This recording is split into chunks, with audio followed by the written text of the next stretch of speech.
Saya ada cerita di kantor polisi dekat rumah saya itu, kalau mau parkir ke kantor polisi untuk ya lapor dan lain sebagainya itu parkirnya itu dijaganya sama ormas. Jadi bahkan di tempat polisi pun ada pungli, dan punglinya itu tetap tepat ada di dalam kantor penegak hukum.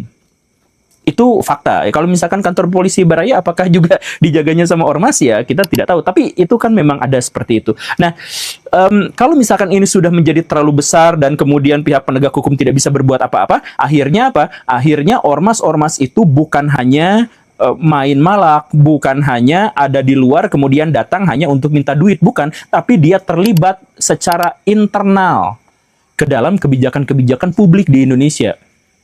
Kalau misalkan Baraya tidak percaya dan menganggap perkataan saya ini berlebihan, coba Baraya sekarang cek.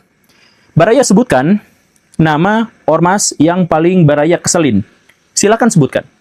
Setelah itu, Baraya cek siapa ketuanya. Ternyata ketuanya itu pasti memiliki afiliasi politik tertentu, atau bahkan dia ada dalam pemerintahan.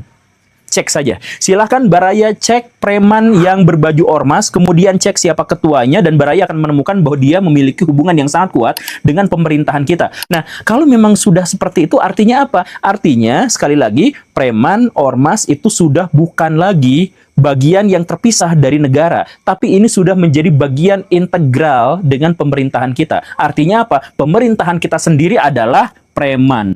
Jadi kebijakan-kebijakan yang besar, apa yang besar dan sebagainya itu pasti melibatkan mereka. Makanya ketika tadi disebutkan bahwa ormas-ormas inilah yang merugikan negara ratusan triliun rupiah setiap tahunnya gara-gara investasi yang gagal, tapi tidak ada tindakan kepada mereka. Kenapa? Karena mereka bukan hanya kuat, mereka adalah bagian dari pemerintahan kita.